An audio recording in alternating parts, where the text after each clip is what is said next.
ये सभी कर्तव्य भवन वो कर्मस्थल बनेंगे जो जन कल्याण के कर्तव्य पथ पर चल रहे हर जन सेवक, हर कर्म योगी के जनाकांक्षाओं को धरातल पर साकार करने के प्रयासों को प्रतिबिंबित करेगा। अब मैं केंद्रीय आवासन और शहरी कार्य मंत्री माननीय श्री मनोहर लाल जी से विनम्र निवेदन करती हूं कि कृपया विशिष्ट अतिथिगण के स्वागत हेतु स्वागत संबोधन प्रस्तुत करें।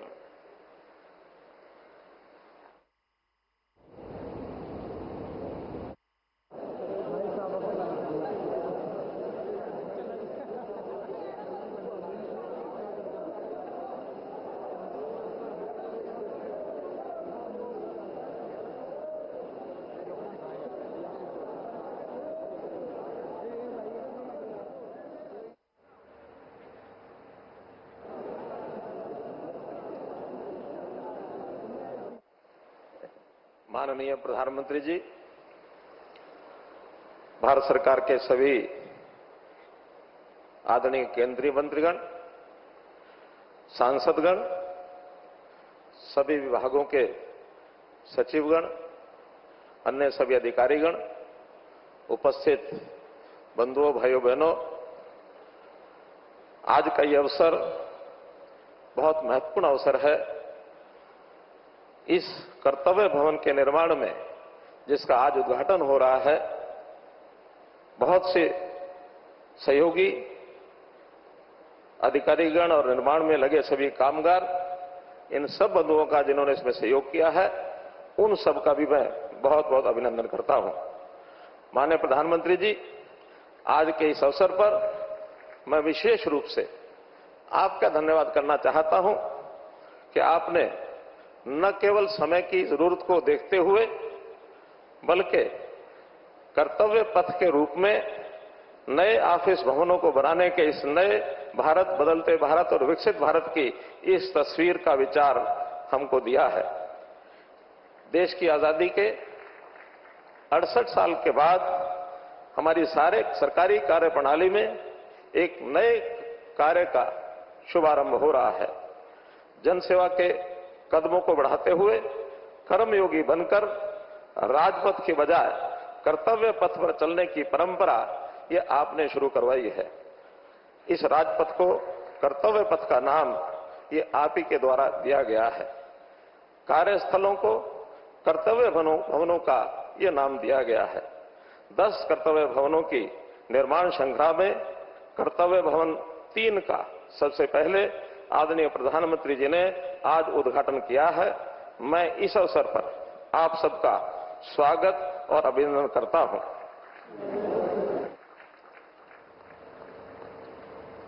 माननीय प्रधानमंत्री जी, इस पूरे नवनिर्मित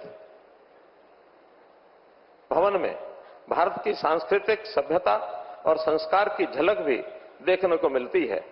ये इमारतें आधुनिक भी हैं, सांस्कृतिक भी, ये परिवर्तन और पर्यावरण दोनों के अनुकूल हैं। माननीय प्रधानमंत्री जी, इस पूरे नवनिर्माण में केवल भारत की दक्षता, क्षमता और दूरदृष्टि ही नजर नहीं आती, बल्कि इन इमारतों में विकसित भारत का संकल्प और दुनिया के साथ कदम ताल मिलाने की ताकत भी नजर आती है। माननीय प्रधानमंत्री जी, ये भवन 1,50,000 वर्ग मीटर क्षेत्र में फैला है, जिसमें 2 बेसमेंट और 6 मंजिलें हैं। इसमें ministry of home affairs, external affairs, rural development, MSME, department of personal and training, ministry of petroleum and natural gas और प्रिंसिपल साइंटिफिक एडवाइजर ऑफिस जैसे प्रमुख मंत्रालय होंगे। ये भवन गृह 4 स्टार रेटिंग प्राप्त करने के लक्ष्य के साथ ग्रीन और एनर्जी एफिशिएंट इंफ्रास्ट्रक्चर के रूप में विकसित किया गया है। 366 kilowatt per hour rooftop solar system, जो प्रतिवर्ष 5.3 लाख यूनिट बिजली उत्पन्न करने की क्षमता के साथ अपनी ऊर्जा जरूरतों को पूरा करता है। परिवर्तन के इस समय में प्रकृति और पर्यावरण का भी हमने पूरा ध्यान रखा है। यहाँ रेन वाटर हार्वेस्टिंग सिस्टम भी लगाया गया है, जिसकी क्षमता 740 KLD है और यहाँ पानी पीने के भी ये योग्य होगा। स्वच्छ भारत मिशन के तहत इसमें सॉलिड वेस्ट मैनेजमेंट का भी प्रावधान किया गया है। Advanced fire safety, natural light और वेंटिलेशन के लिए कोर्टयार्ड बेस्ड डिजाइन और आधुनिक आईटी रेडी इंफ्रास्ट्रक्चर इस भविष्य की आवश्यकता के अनुरूप बनाता है। ये सभी भवन न केवल आज को देखकर बल्कि आने वाले कल की जरूरतों को भी ध्यान में रखकर बनाए गए हैं। माननीय प्रधानमंत्री जी, ये कर्तव्य भवन आत्मनिर्भर भारत की आकांक्षाओं, आने वाली पीढ़ी की अपेक्षाओं और विकसित भारत के सपने की एक तस्वीर है। इस कर्तव्य भवन से हम सब कर्मयोगी बनकर, राष्ट्र सेवक बनकर मिलकर काम करेंगे और अपने इस सपने को पूर्ण करेंगे। कर्तव्य पथ के इस विचार, इस भाव और इस विजन के लिए मैं पुनः प्रधानमंत्री महोदय जी का हृदय की गहराइयों से धन्यवाद करता हूं, उनका आभार व्यक्त करता हूं। बहुत बहुत धन्यवाद। जय हिंद, जय भारत।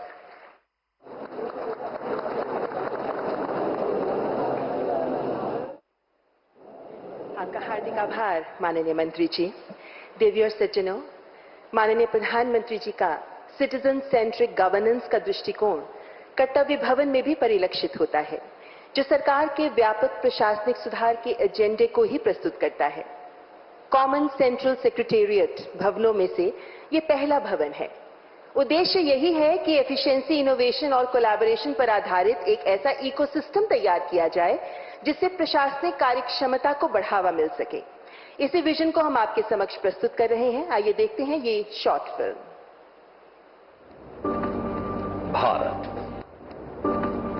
भारत विश्व का सबसे प्राचीन और सबसे बड़ा लोकतंत्र है। भारत के गौरवशाली अतीत की साक्षी दिल्ली महाभारत काल से लेकर आज तक हमारी सभ्यता, सत्ता एवं ताकत का केंद्र रही है। ब्रिटिश काल में वर्ष 1911 में देश की राजधानी कलकत्ता से दिल्ली स्थानांतरित की गई और वायसरॉय और अन्य प्रशासनिक भवनों के निर्माण के लिए रायसीना हिल को चुना गया, जो यमुना के बाढ़ क्षेत्र से काफी ऊंचाई पर था। राष्ट्रपति भवन, संसद भवन तथा नॉर्थ एवं साउथ ब्लॉक जो वर्ष 1931 में बनकर तैयार हुए और भारत में शासन का केंद्र बन गए। ब्रिटिश काल में निर्मित इन भवनों में आजादी के लंबे समय बाद आज भी सरकार के महत्वपूर्ण कार्यालय कार्यरत हैं। लेकिन बदलते भारत में अमृत काल के दौर में माननीय प्रधानमंत्री जी ने दिल्ली के सांस्कृतिक एवं ऐतिहासिक नवनिर्माण का बीड़ा उठाया और सेंट्रल विस्टा परियोजना की शुरुआत हुई, जिसके तहत कर्तव्य पथ नवनिर्माण द्वारा 100 एकड़ हरित क्षेत्र जनता को समर्पित किया गया। साथ ही देश को आधुनिक संसद भवन की सौगात दी गई, जहां से भारत का भविष्य गढ़ा जा रहा है। इसी कड़ी में नए एकीकृत केंद्रीय सचिवालय भवनों का निर्माण किया जा रहा है, जिनमें से कर्तव्य भवन 3 को आज देश को समर्पित किया जा रहा है। ये भवन समय की मांग भी थी और आने वाली पीढ़ियों के लिए एक संदेश भी। भारत सरकार के विभिन्न मंत्रालय अलग अलग स्थानों पर बिखरे थे, जहां आपसी समन्वय द्वारा काम करना दिन प्रतिदिन मुश्किल हो रहा था। इन मंत्रालयों की इमारतें काफी पुरानी होने की वजह से इनमें उचित कार्य वातावरण नहीं मिल पा रहा था। साथ ही पर्याप्त कार्य स्थान, प्राकृतिक रोशनी, पार्किंग जैसी बुनियादी सुविधाओं के अभाव के साथ साथ इनके रख रखाव पर होने वाला खर्च बहुत अधिक था। ऐसे में माननीय प्रधानमंत्री जी के इस निर्णय से 60,000 से अधिक कर्मचारी कर्तव्य पथ पर बन रही कर्तव्य भवन की विभिन्न इमारतों से अपने कर्तव्यों का निर्वहन करेंगे। इन इमारतों से मंत्रालयों की कार्य क्षमता एवं दक्षता में वृद्धि होगी और निर्णय प्रक्रिया में तेजी आएगी, जिससे जनता के काम आसान होंगे। साथ ही सालाना करीब 1000 करोड़ रुपए की बचत हो सकेगी, जो विभिन्न मंत्रालयों के ऑफिस के किराए के तौर पर खर्च किए जाते रहे हैं। ये इमारतें वर्षा जल संग्रहण, सौर ऊर्जा एवं ई ऑफिस जैसी आधुनिकतम सुविधाओं से युक्त हैं, जो कर्मचारियों को स्वस्थ, संवेदनशील एवं समर्पित कार्य वातावरण प्रदान करेंगी। साथ ही कर्मचारियों की सुविधा हेतु योग कक्ष, जिम, संगीत कक्ष एवं कैफेटेरिया का भी प्रावधान इन भवनों में किया जा रहा है। नॉर्थ एवं साउथ ब्लॉक के मंत्रालयों को कर्तव्य पथ पर शिफ्ट करने के बाद इनके स्थान पर दुनिया का सबसे बड़ा युगे युगीन भारत संग्रहालय बनाकर ये भूमि फिर से देश की जनता को समर्पित की जाएगी। इस तरह रायसीना हिल से लेकर यमुना नदी तक के 30 लाख वर्ग मीटर क्षेत्र में दुनिया का सबसे बड़ा पब्लिक प्लाजा देश की जनता को मिलेगा। एक नई metro line Indraprastha metro station से शुरू होकर भारत मंडपम, इंडिया गेट, कर्तव्य भवन स्टेशन और युगे युगीन भारत म्यूजियम स्टेशन होते हुए रामकृष्ण आश्रम मार्ग मेट्रो स्टेशन को जोड़ेगी। साथ ही कर्तव्य भवन की सभी इमारतें भूमिगत रूप से कर्तव्य भवन मेट्रो स्टेशन से जुड़ी होंगी। इस तरह ये पूरा क्षेत्र एक आधुनिक एवं समग्र दिल्ली मेट्रो नेटवर्क एवं नमो भारत रेल नेटवर्क के माध्यम से जुड़ा होगा, जो न केवल राष्ट्रीय राजधानी क्षेत्र को जोड़ेगा बल्कि एयरपोर्ट एवं नई दिल्ली रेल इंटरफेस के माध्यम से देश दुनिया को निर्बाध रूप से जोड़ते हुए दिल्ली को विश्व की श्रेष्ठ राजधानी बनाने की दिशा में एक महत्वपूर्ण प्रयास होगा। देश की राजधानी का ये ऐतिहासिक कायाकल्प विकसित भारत की नव आकांक्षाओं को साकार करने की दिशा में एक निर्णायक कदम साबित होगा। आज दिल्ली अतीत की गरिमा एवं भविष्य के संकल्प को एक साथ लिए आधुनिक भारत के नवनिर्माण एवं युग परिवर्तन की कहानी बन रही है।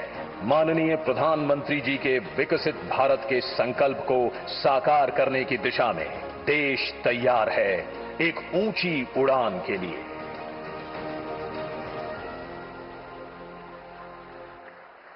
तो आधुनिक प्रशासनिक ढांचे का प्रतीक है ये पहला कर्तव्य भवन, जो माननीय प्रधानमंत्री जी के ही दूरदर्शी नेतृत्व क्षमता का एक उत्कृष्ट उदाहरण प्रस्तुत करता है। अंत्योदय से राष्ट्रोदय की संकल्पना को साकार करते मां भारती की सेवा में समर्पित, मन, वचन और कर्म से सदैव देशवासियों की सेवा में तत्पर रहने वाले परम श्रद्धेय आदरणीय प्रधानमंत्री जी से मैं करबद्ध आग्रह करती हूं कि कृपया अपने आशीर्वचनों से हमारा मार्गदर्शन करें। वचनों की दृढ़ता, कर्मों की पहचान, आपने गढ़ा है नव भारत का अभिमान। संघर्ष को अवसर में बदलने की मिसाल, विश्व में गूंजा है भारत का स्वर्णिम सुरताल। Ladies and gentleman, please welcome honourable prime minister.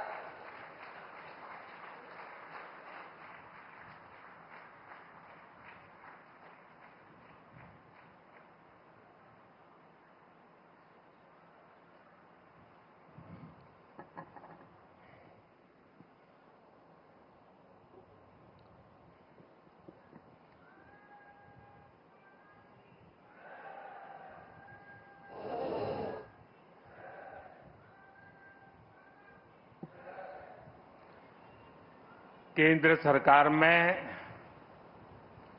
मंत्रिमंडल के सभी साथी, उपस्थित माननीय सांसदगण, सरकार के सभी कर्मचारी, अन्य महानुभाव,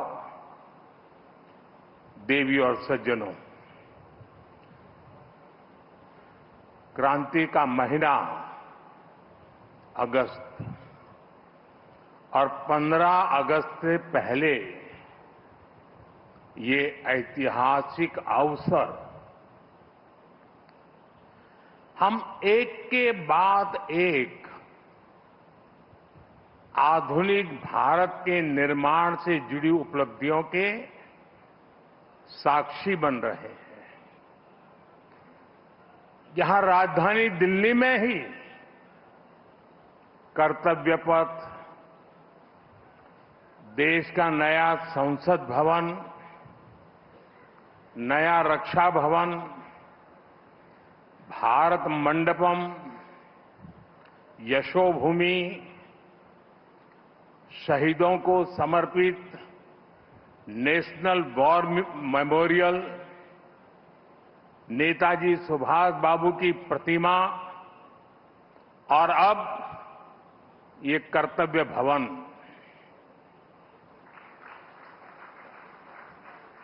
ये केवल कुछ नए भवन और सामान्य इंफ्रास्ट्रक्चर नहीं है। अमृत काल में इन्हीं भवनों में विकसित भारत की नीतियां बनेगी, विकसित भारत के लिए महत्वपूर्ण निर्णय होंगे। आने वाले दशकों में यहीं से राष्ट्र की दिशा तय होगी। मैं आप सभी को और सभी देशवासियों को कर्तव्य भवन की बहुत बहुत बधाई देता हूं। मैं इसके निर्माण से जुड़े सभी इंजीनियर्स और सभी श्रमिक साथियों का भी आज इस मंच से धन्यवाद करता हूं।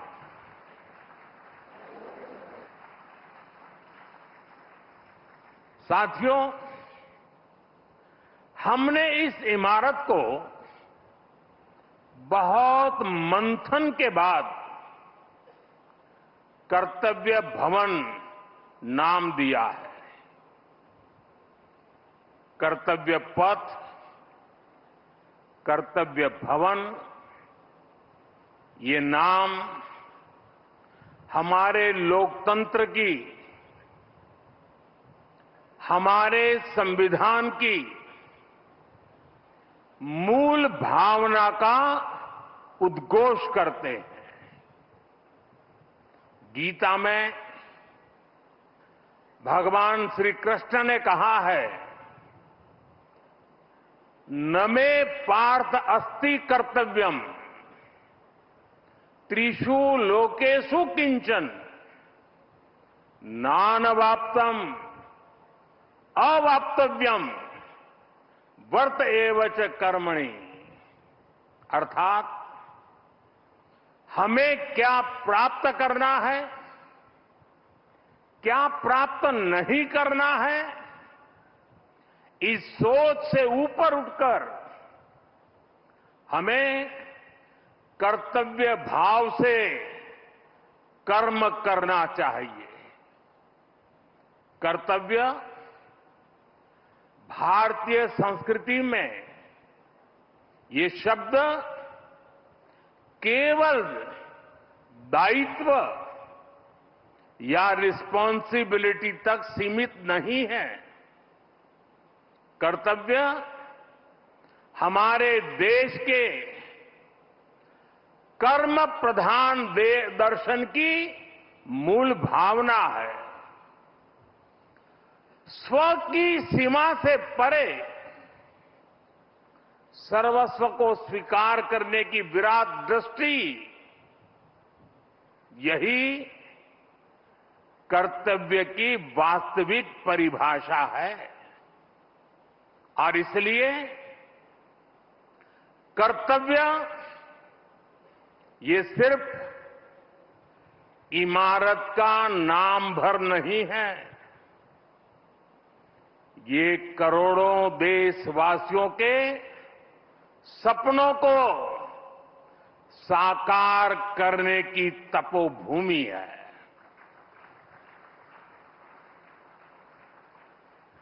कर्तव्य ही आरंभ है, कर्तव्य ही प्रारब्ध है। करुणा और कर्मठता के स्नेह सूत्र में बंधा कर्म, वही तो है कर्तव्य।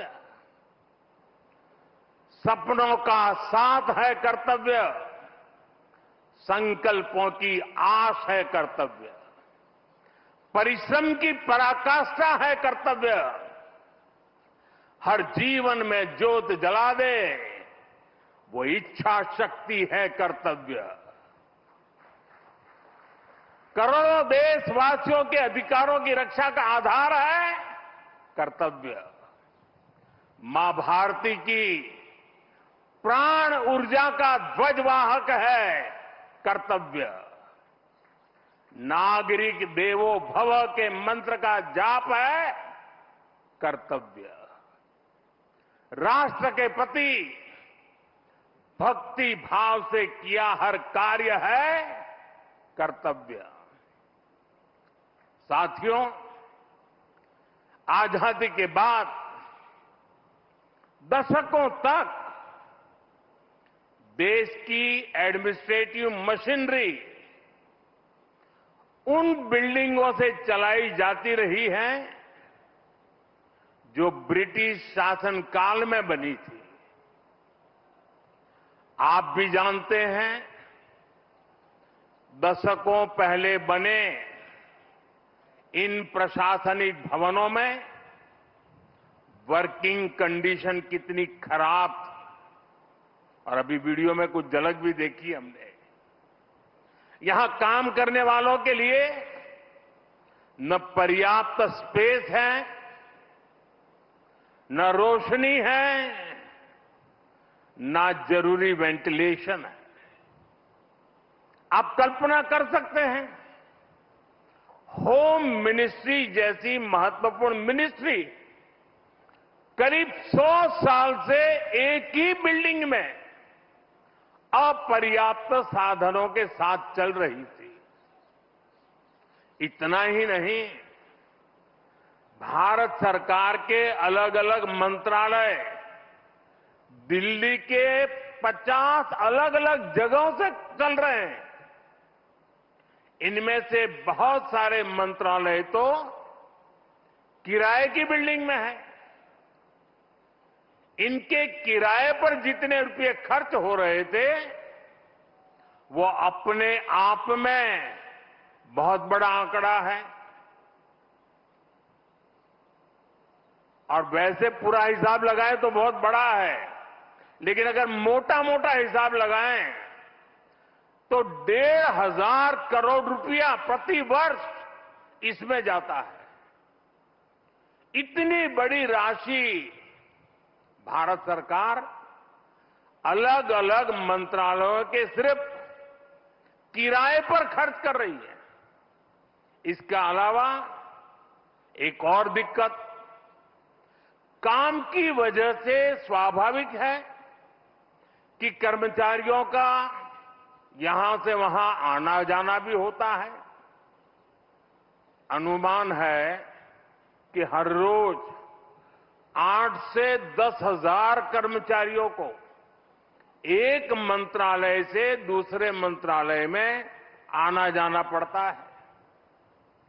अब इसमें भी सैकड़ों गाड़ियों का मूवमेंट होता है, खर्च होता है, सड़कों पर ट्रैफिक बढ़ता है, कितना समय खराब होता है। और इन सब से काम में भी इनएफिशिएंसी के सिवाय कुछ नहीं रहता है। साथियों, 21वीं सदी के भारत को 21वीं सदी की आधुनिक व्यवस्थाएं चाहिए, इमारतें भी चाहिए।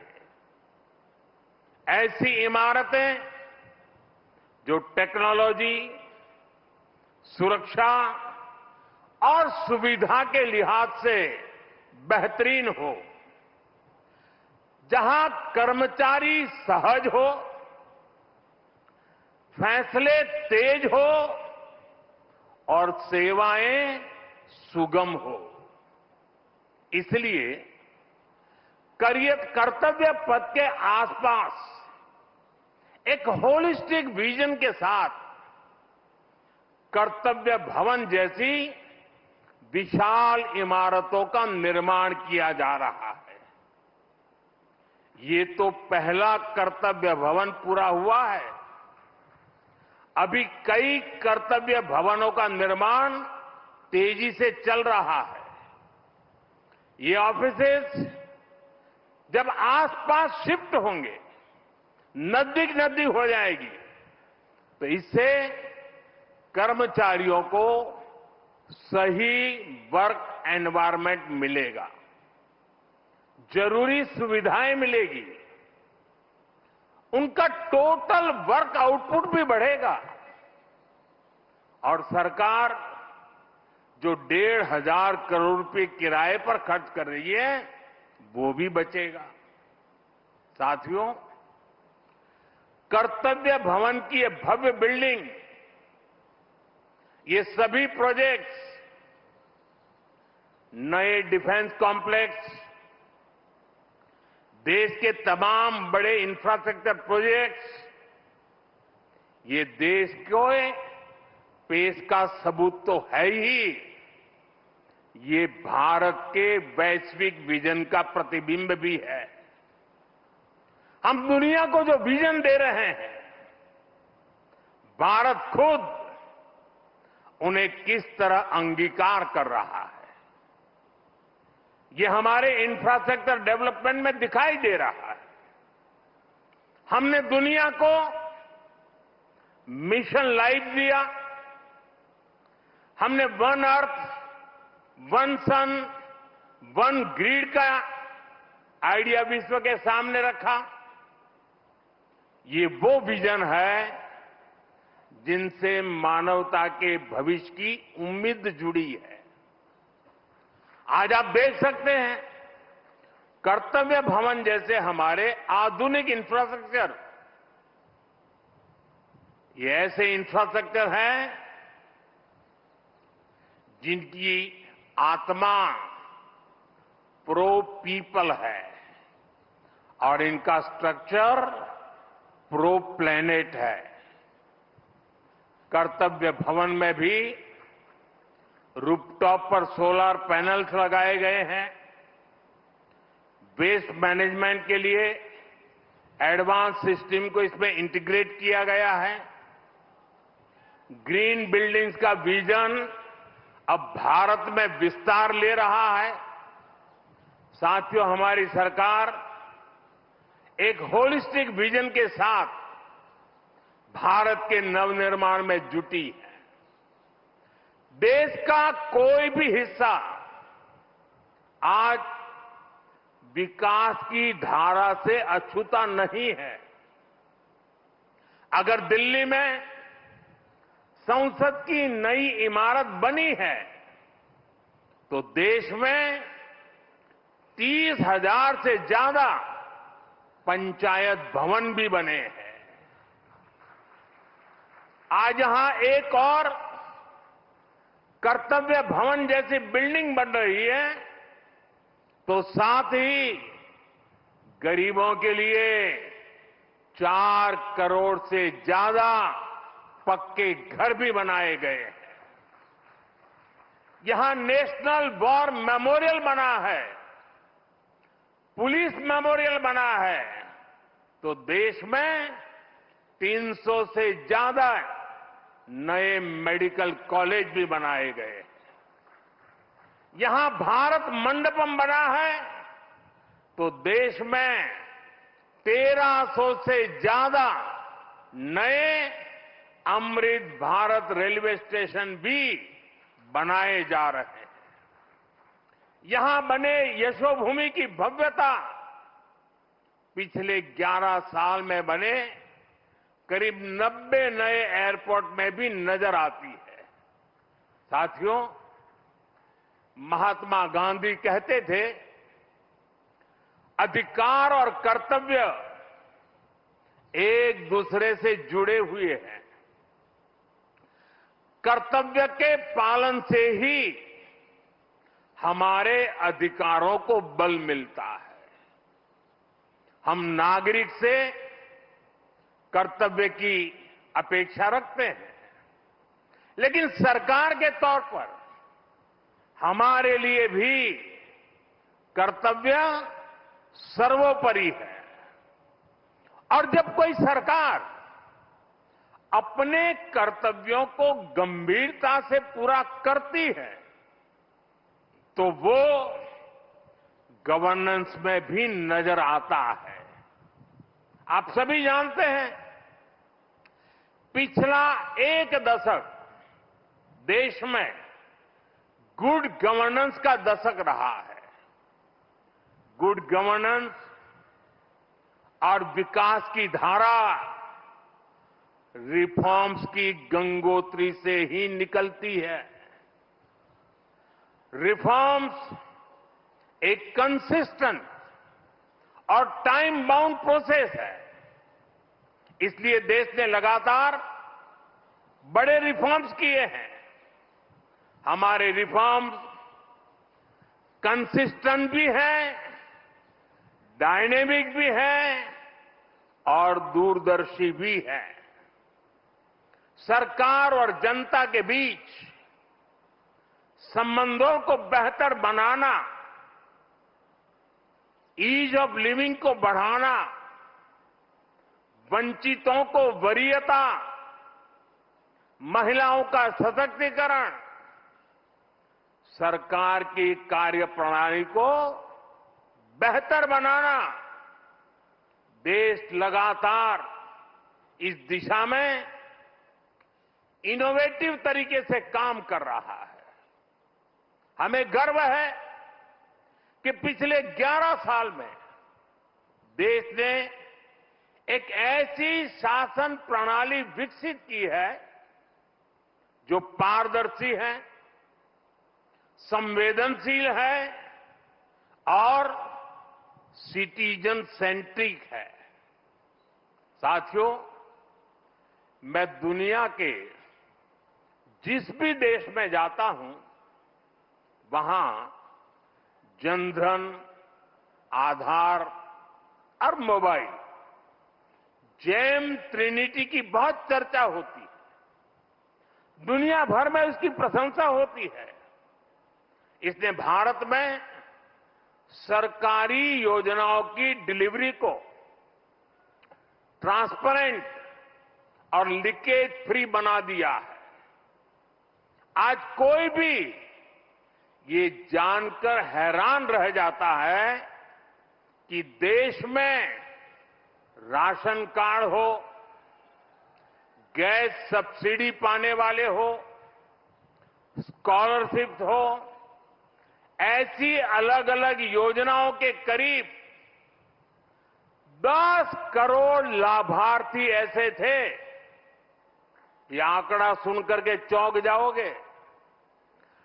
10 करोड़ लाभार्थी ऐसे थे जिनका कभी जन्म ही नहीं हुआ था। इनके नाम पर पहले की सरकारें पैसे भेज रही थी और वो पैसा इन फर्जी लाभार्थियों के नाम पर बिचौलियों के खाते में जा रहा था। इस सरकार में इन सभी 10 करोड़ फर्जी नामों को हटा दिया गया है और अभी ताजा आंकड़ा है कि इससे देश के 4,30,000 करोड़ रुपए से ज्यादा 4,30,000 करोड़ रुपए से ज्यादा ये पैसे गलत हाथों में जाने से बचे हैं। आप कल्पना करिए, 4,30,000 करोड़ रुपए की चोरी। अब ये पैसा देश के विकास में काम आ रहा है। मतलब लाभार्थी भी खुश हैं और देश का संसाधन भी बचा है। साथियों, सिर्फ करप्शन और लीकेज ही नहीं, अनावश्यक नियम कायदे भी नागरिकों को परेशान करते हैं। इनसे सरकार की डिसीजन मेकिंग प्रोसेस स्लो होती थी। इसलिए हमने 1500 से ज्यादा पुराने कानून समाप्त कर दिए।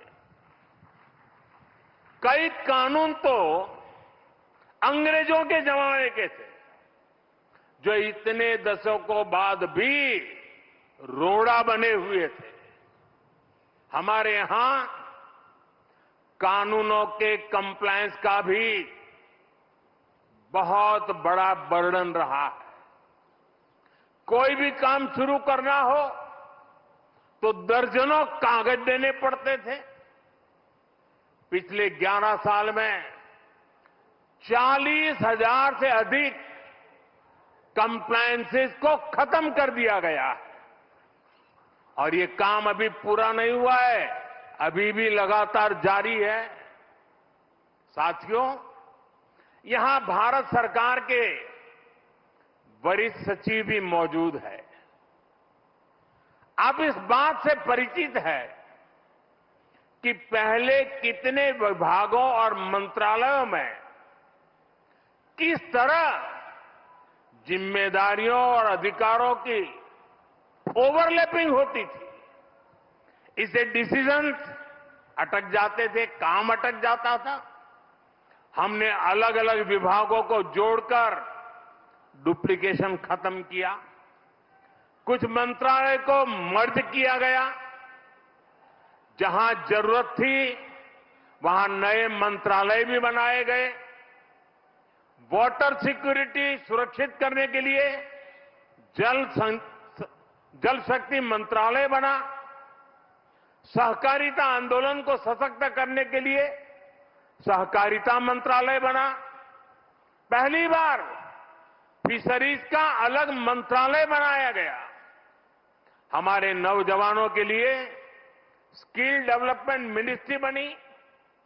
इन फैसलों से आज सरकार की एफिशिएंसी भी बढ़ी है, डिलीवरी भी तेज हुई है। साथियों, हम सरकार के वर्क कल्चर को भी अपग्रेड करने के लिए काम कर रहे हैं। मिशन कर्मयोगी, iGOT जैसे डिजिटल प्लेटफॉर्म हमारे गवर्नमेंट एम्प्लॉइज को इनके जरिए आज टेक्निकली एम्पावर किया जा रहा है। E office, file tracking, digital approval एक ऐसी व्यवस्था बन रही है जो फास्ट भी है और ट्रेसेबल भी है। साथियों, जब हम किसी नए घर में जाते हैं तो हमारे भीतर एक नया उत्साह होता है। हमारी ऊर्जा पहले से कई गुना ज्यादा हो जाती है। अब आप उसी जोश के साथ इस नए भवन में अपने दायित्वों को आगे बढ़ाएंगे। आप जिस किसी भी पद पर हैं, आप अपने कार्यकाल को यादगार बनाने के लिए काम करिएगा। जब आप यहां से जाएं तो ये लगना चाहिए कि आपने देश सेवा में अपना 100% योगदान दिया है। साथियों, हमें फाइलों को लेकर अपने नजरिए को भी बदलने की जरूरत है।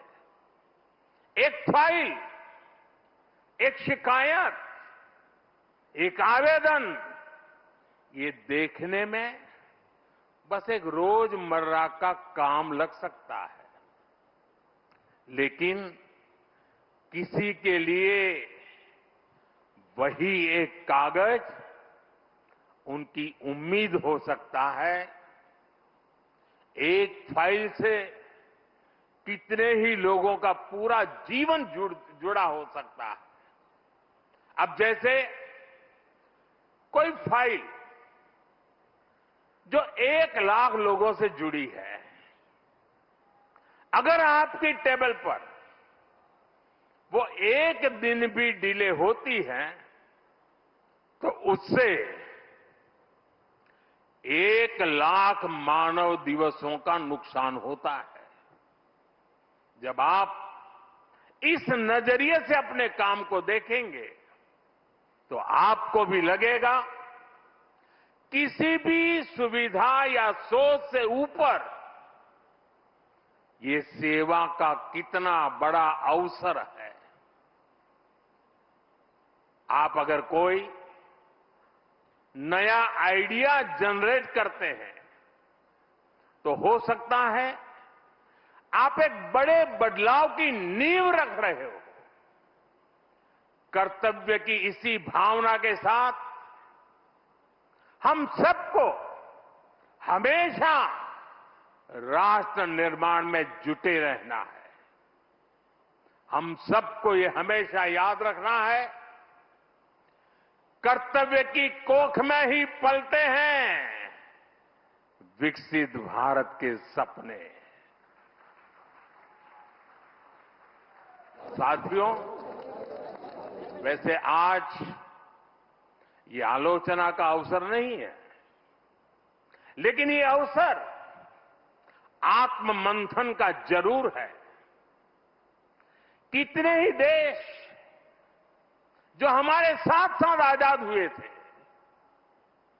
वो इतनी तेजी से आगे बढ़ गए, लेकिन भारत तब उस गति से आगे नहीं बढ़ पाया। अनेक वजह रही होगी, लेकिन अब हमारा दायित्व है कि हम समस्याओं को आने वाली पीढ़ियों के लिए छोड़ करके न जाएं। पुराने भवनों में बैठकर हमने जो निर्णय लिए, जो नीतियां बनाई, उनसे 25 करोड़ देशवासियों को गरीबी से निकालने का हौसला मिला। 25 करोड़ लोगों का गरीबी से बाहर आना ये एक बहुत बड़ी सिद्धि है। लेकिन मैं हर काम के बाद भी कुछ न कुछ नया ही सोचता रहता हूं। हम नए भवनों में ज्यादा एफिशिएंसी के साथ हमारी एफिशिएंसी बढ़ा करके जितना ज्यादा हम देश को दे सकते हैं, उस मिजाज से इस नए भवन में हम वो काम करके दिखाएंगे कि भारत को गरीबी से पूरी तरह मुक्त करना है।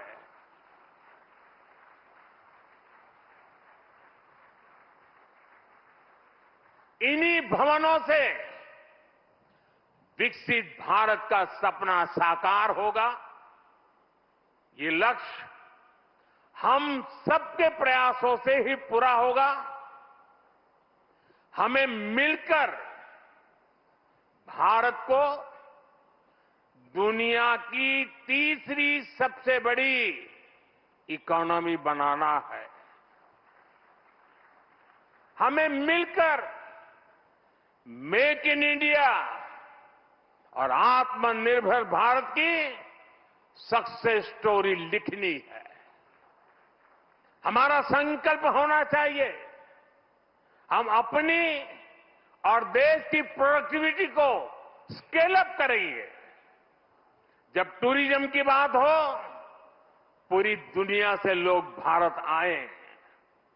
जब ब्रांड्स की बात हो, तो दुनिया की नजर इंडियन ब्रांड्स पर जाए। जब एजुकेशन की बात हो, तो विश्व से स्टूडेंट्स भारत आए। हम भारत की ताकत को बढ़ाने के लिए क्या कुछ कर सकते हैं, ये भी हमारे जीवन का ध्येय होना चाहिए।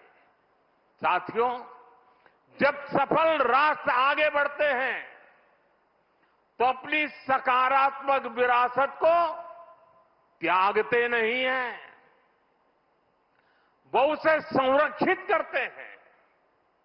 आज विकास और विरासत के इसी विजन पर हमारा भारत आगे बढ़ रहा है।